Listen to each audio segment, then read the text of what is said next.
Yes, thank you. In light of comments made by Lock the Gate during their presentation this morning, the inquiry is going to read out the following timeline. The background and issues paper was published in February of 2017. There was then a request on the following that, there was a request on the 28th of April 2017 by the inquiry to Origin to provide additional information. That resulted in submission number 153, and attached to that was the diagram, which is now at diagram 6.5 with no deformation noted. So that's a diagram that's published in the draft final report at 6.5. Then there were further information was provided to us by Origin in submission number 233 on the 14th of June 2017, and then in submission 283, which in fact was provided to us on the 25th of May 2017.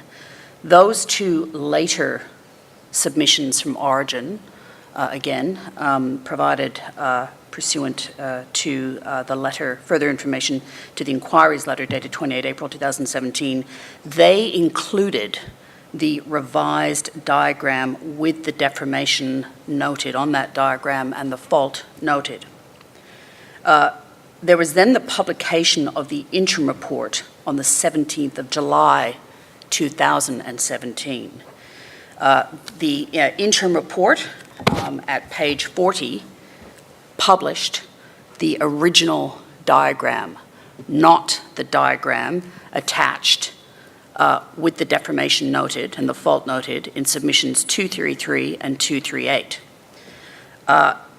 What happened then was the publication of the draft final report occurred, and that simply picked up the diagram that was in the interim report. Between the publication of the interim report on the 14th of July 2017 and the publication of the draft final report on 12 December 2017, certainly the inquiry was not notified by anyone that indeed the diagram had since been revised and provided to the inquiry in a different format than that which was originally provided to the inquiry and published by the inquiry. That's all the inquiry wishes to say. Yes, Dr. Close, I think you have a statement you wish to make on behalf of Origin. Yeah, thank you, Justice Pepper, and thank you to the panel for giving us a chance to address some of the material that was shared with you this morning. Take our integrity as a company very seriously, and would like to make a brief statement. It won't take up too much time. Firstly, I would like to just state categorically there is no well integrity issue at Amungi and W1H, let alone a well failure, as some of the social media commentary that's come out in a very well organised fashion since this morning would state. The casing in the horizontal section of a well is part of the pathway, not the barrier of a well, by design.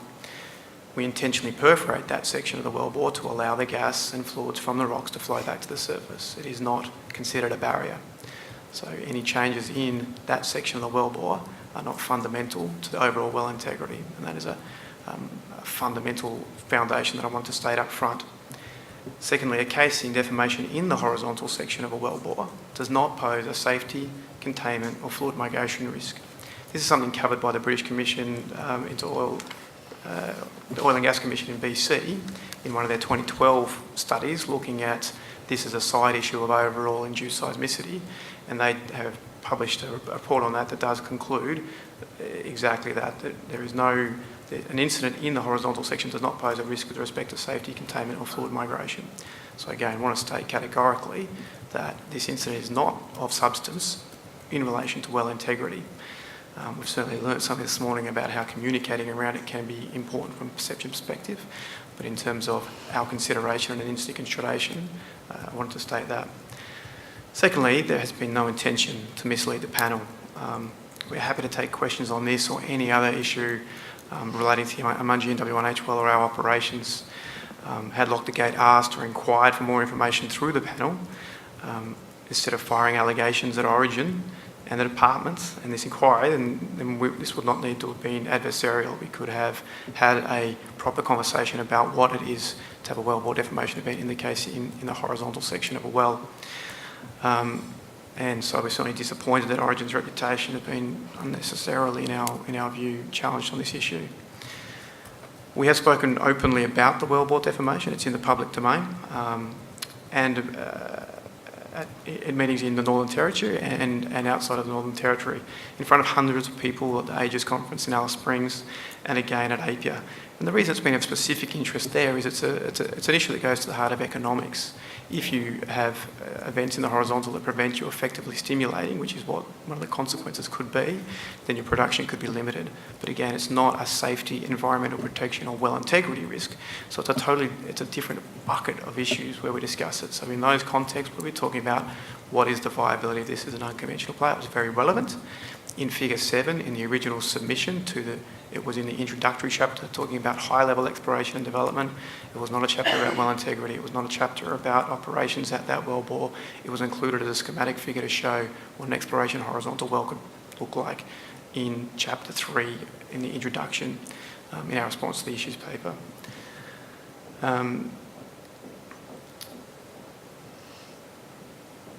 And as you've just pointed out, the wellbore defamation is referenced in our June response to the panel's RFI, which is, of course, public, and the figure referenced by Lock the Gate is in that report and available.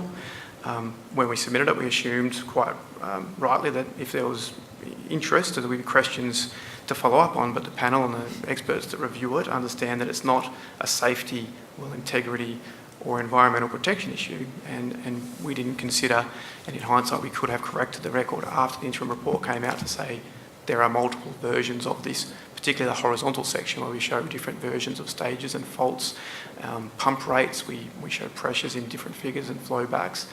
There's a multitude of information, of course, that we have, and we've shared openly what we thought's appropriate and of interest to the panel at each occasion, on each occasion.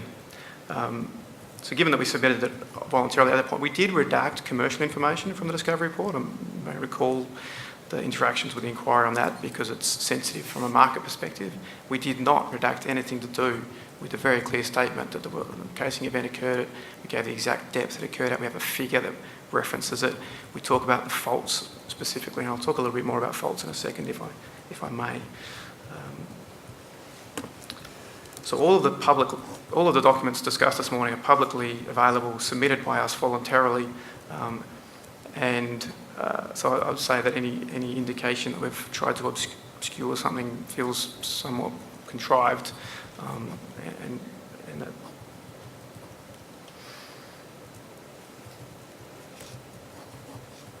So there are a few key points, specifically about the fault and some of this morning's points that I'd just like to address. There was an implication this morning that drilling was limited by a fault.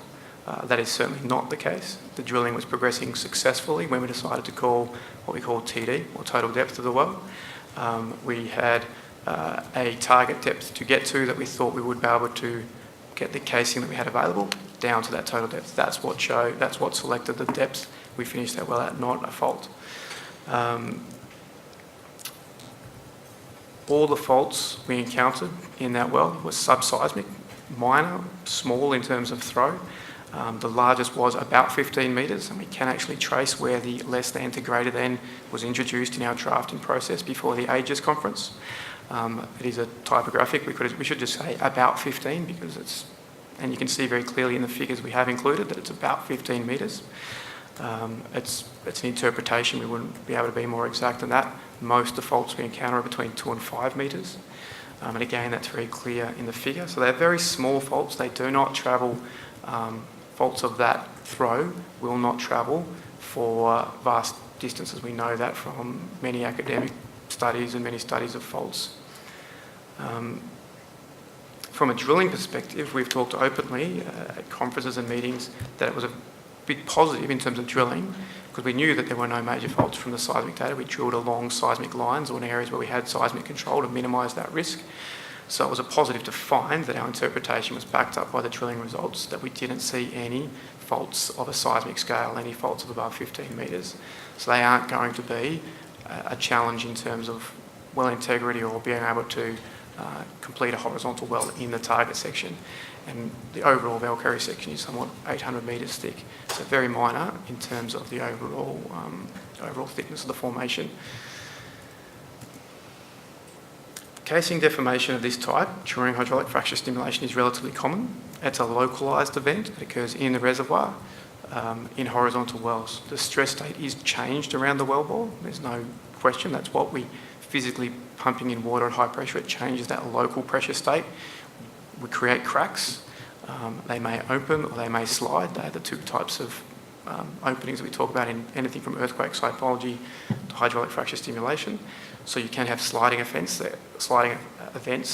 and they may create these type of wellbore deformation event. In this instance, we still had communication to the rest of the wellbore, but the inside diameter was somewhat smaller than it was initially. So a millimetre scale change is sufficient to stop our coiled tubing equipment going through that section, and that's how we discovered it was there after stage 6. It's incorrect to say we didn't complete the rest of the stages. We did move stage 7 to be further away from that event, to be cautious. We wanted to protect our asset. We did not want to compromise that it might be reactivated again with a further stage. So we're very conservative in our offset from that event. And when we completed successfully stages 7, 8, 9, 10, 11, stage 12, as was sort of indicated this morning correctly, did not break down. For whatever reason, the stress state at that specific stage would not break down. We couldn't create a fracture. Our controls work. We didn't exceed the 9300 psi safety limit that was set well below our 10,000 psi testing limit, which is well below the 13,000 psi stated limit of the casing that we had in the hole. So we didn't pump stage 12 ultimately. We haven't talked about that stage much. It's not a stage for any intents and purpose. So I did want to set the facts straight, and I'm happy to submit this in writing afterwards so you can see what did and didn't occur in terms of that operation. So it does appear that this is a bit of an attempt to compromise the entire inquiry process over a common event that is not of significance with regard to well integrity, environmental protection or safety. The panel are informed sufficiently, I think, to recognise the difference between a casing failure associated with overpressure from fracture stimulation, an almost non-existent event, as we've learnt about through this extensive process, and from changes in the reservoir because of changes in the reservoir stress state. Very, very different in members of what could be conceived at the most basic level of being related, but they're simply not when you understand the context of them. So I'm happy to take questions. That was sort of an attempt to set the record straight on scientific facts. I don't want to get into some kind of adversarial, they simply said, and so on and so forth. But of course, if there's questions or clarifications you'd like on anything we've stated, and again reiterate, at no point was there an attempt to mislead the inquiry, the public, or any of our other stakeholders, and so very horrified at that prospect, truthfully. No, just to be clear, so really this information has been in the public domain since the 25th of May 2017. At least. That was prior to the publication of the interim report, prior to the second round of consultations, including when a number of stakeholders, including Lock the Gate, presented to this panel. All right. And I think you've accepted that you didn't bring to the attention of the inquiry the difference or the fact that there were two versions of this diagram in the public arena between the publication of the interim report and the publication of the draft final report. We didn't reach out on that fact. And certainly, I must say, speaking on behalf of the panel, the explanation you have provided is more than satisfactory. I don't accept for one moment that there has been any attempt to misrepresent or mislead this inquiry. I do note that Lock the Gate, Ms. Naomi Hogan, is sitting in the back of the room. I invite and extend the invitation to her to make a comment now and offer to the panel any clarification, retraction, or any other explanation she wishes to do so. She can do so either today, right now, or alternatively in writing. It's entirely a matter for Lock the Gate. Of course. Thank you very much for dealing with this expeditiously. Thank you. Appreciate the time.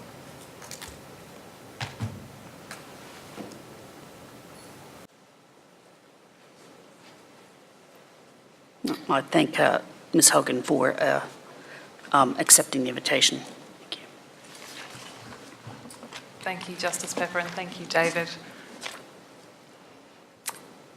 I find all that information very interesting, and I'm sure the public would have found it interesting.